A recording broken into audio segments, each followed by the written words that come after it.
আমার প্রিয় ভাইয়ারা আমার, খুবই মনোযোগ দিয়ে শুনবেন আমার বাবাজিরাম। আল্লাহ নবী, বিশ্ব নবী মুহাম্মাদুর রাসূলুল্লাহর হেলমেটের ভিতরে আঘাত করলেন, আর হেলমেটের ভিতর থেকে ভেঙে ওই হেলমেটের একটা অংশ মাথার ভিতরে ঢুকে গেল। খুব জীবনের শেষ আলোচনা মনে করে শোনেন।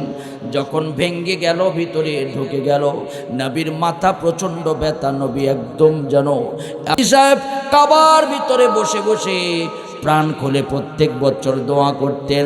সেই সাইদি সাহেবের কারণে সারা বাংলাদেশকে চিনে, সারা বাংলাদেশকে পৃথিবীর মানচিত্রে চিনে।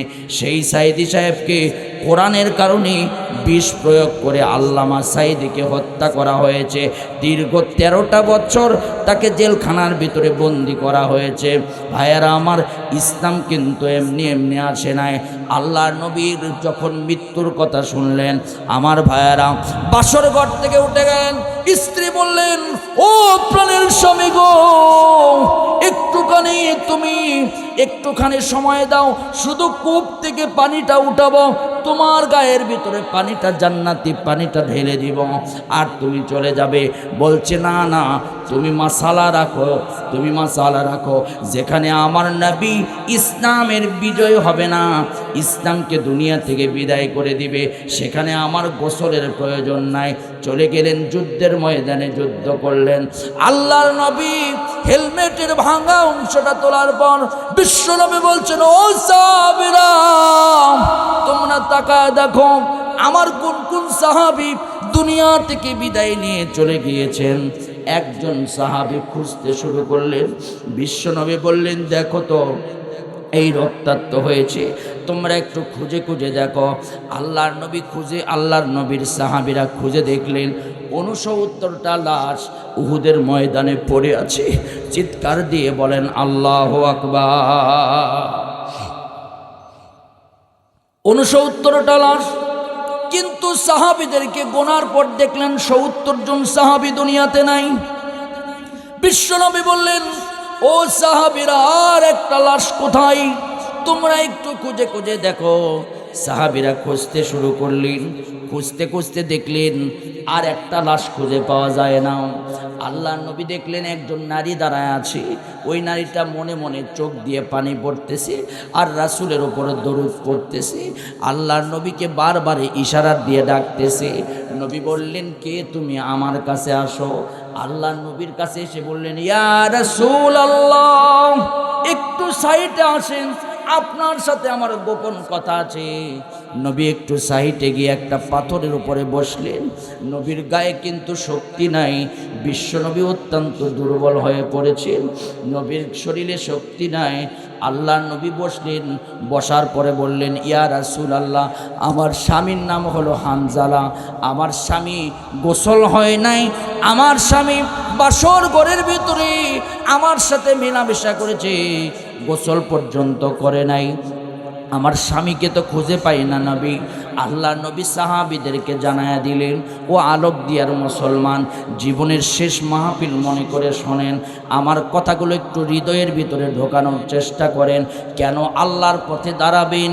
কেন ইসলামের পথে, কেন কোরআনের পথে আপনি সংগ্রাম করবেন? আর জান্নাতে ঈমান কেমন আনলে জান্নাতে যেতে পারবেন? আমি আপনাদের চোখের ভিতরে আঙ্গুল দিয়া এই ইতিহাস থেকে বের করে নিয়ে এসে তুলে ধরব। আমার বাবাজিরা, বিশ্বনবী বললেন, দেখো তো এই 69টা লাশের ভিতরে আমার হানজালার লাশ আছে নাকি? আল্লাহ নবীর সাহাবীরা খুঁজতে শুরু করে দিলেন। এই 69টা লাশের ভিতরে একটা লাশও খুঁজে পাওয়া যায় না হানজালার। কত মানুষের লাশ খুঁজে পাওয়া যায়। বিশ্বনবী বললেন, আল্লাহ পাক হানজালার লাশ কোথায়? আল্লাহর দিকে মোতাওয়াজ্জো হলেন। নবী আমার দোয়া করলেন। দোয়া করার পর আল্লাহ পাক বললেন, জিবরাইল যাও, জিবরাইল যাও, গিয়া আমার হানজালার লাশটা দুনিয়াতে নিয়ে যাও। হানজালার লাশ, আল্লাহর নবী তাকায়া দেখলেন হানজালার লাশটা একটা পাহাড়ের উপরে। বিশ্বনবী বলেন, ওই তো দেখো হানজালার লাশ। আল্লাহর নবীর সাহাবীরা দৌড়ায় গেলেন, বিশ্ব নবীর কাছে নিয়ে আসলেন। নবী এত খোঁজাখুঁজি করলাম, হানজালার লাশটা পাইলাম না। আপনি বললেন ওই তো লাশ, দৌড়ায় গিয়া দেখি লাশটা ওখানে। কে যেন আসমান থেকে লাশটা ওই পাহাড়ের উপরে নাজিল করেছে। আল্লাহর নবী বললেন, হানজালার চুলের দিকে একটু তাকায় দেখো তো। চুলের দিকে তাকালো, টুপ টুপ করে পানি পড়তেছে। উহুদের মাঠে, জিহাদের মাঠে যারা শহীদ হয়ে যায়, আল্লাহ নবী বলেছেন তাদেরকে গোসল করানো লাগবে না, তাদেরকে বাহিরের কোনো কাফন দিতে হবে না, শরীরে যা আছে তাই দিয়ে তাদেরকে দাফন কাফন করে দাও। নবী আমার দাফন কাফন করে দেওয়ার জন্য রেডি হয়ে গেলেন। আল্লাহ নবী বললেন, হানজালার লাশটা তোমরা সুন্দর করে রেখে দাও, জান্নাতি পানি দিয়া হানজালাকে গোসল করানো হয়েছে। হানজালার একবার হানজালার জানাজা হবে না। প্রত্যেকটা ৭০ জন সাহাবী, এই ৭০ জন সাহাবীর সাথে ৬৯ জন সাহাবীর সাথে হানজালার লাশকে প্রত্যেকবার জানাজা করানো হবে। আমার বাবাজিরা, মজার ঘটনা হলো, খুবই মনোযোগ দিয়ে শোনেন। আল্লাহ নবী বলেন, সব সাহাবীদের লাশগুলো একটু দেখাও আমারে।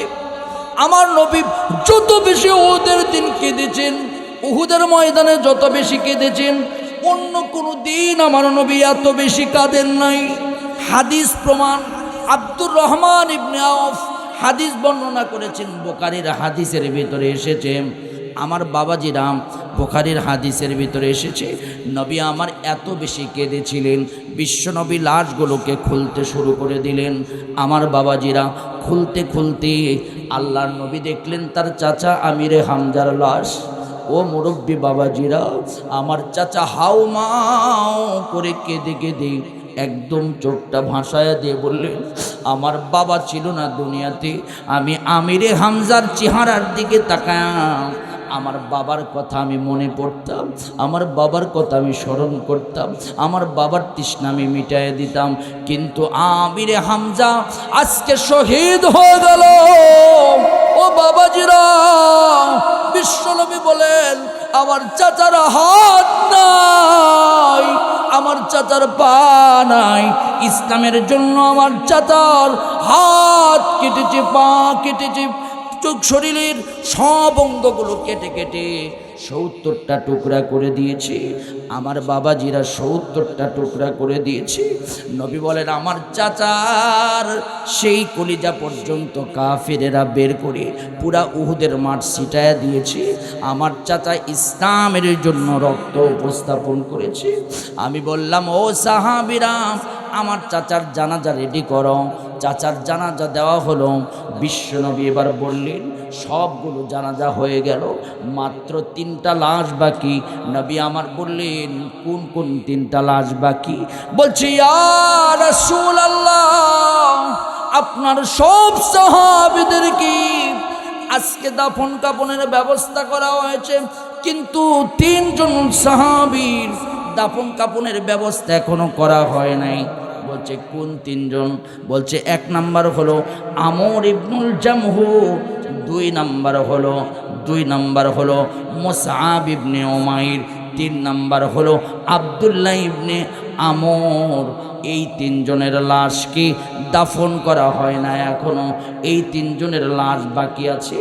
নবীর কাছে এসে বলল, ইয়া রাসূলুল্লাহ, দাফন করার জন্য কাপড়ের কাপড় পর্যন্ত নাই। ও আমার আলোক দিয়ার মুসলমান, কত কাপড় আমরা জীবনে নষ্ট করি, কত চাদর আমাদের বাড়িতে, কত ঘরের ভিতরে আমাদের কত জুব্বা, কত রং বাহাদুরের কাপড়, কিন্তু কাপড় ছাড়া এই দুনিয়াতে বিদায় নেই। একটা গরিব মানুষও কিন্তু নাই যে কাফন ছাড়া বিদায় নেই। আমি আপনাদের কাছে হাত তুলে শুনতে চাই, আমাদের মরণ একদিন আওয়াজ তুলে বলেন তো, হবে কি হবে না? কাদের কাদের মরণ হবে? হাত তোলেন দেখি, হাত উঠান দেখি। লিল্লাহে তাকবীর। তাহলে আওয়াজ তুলে বলেন তো, মরণের জন্য আমাদের প্রস্তুতি নেওয়ার, জোরে বলেন, দরকার? জোরে জোরে বলেন, আছে না না? সাহাবীরা এত কষ্ট করেছেন ইসলামের জন্য, কোরআনের জন্য এত কষ্ট করেছেন, তাহলে বলেন তো জান্নাতে যাওয়ার জন্য আমাদেরকেও কষ্ট করার দরকার? জোরে বলেন, আছে না নাই? আমাদের উপর যদি নির্যাতন নিপীড়ন আসে, আমরা কিন্তু ঠান্ডা থাকবো না, আমরা কিন্তু পিছিয়ে চলে যাব না।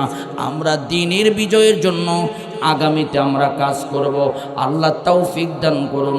জোরে জোরে বলেন আমিন।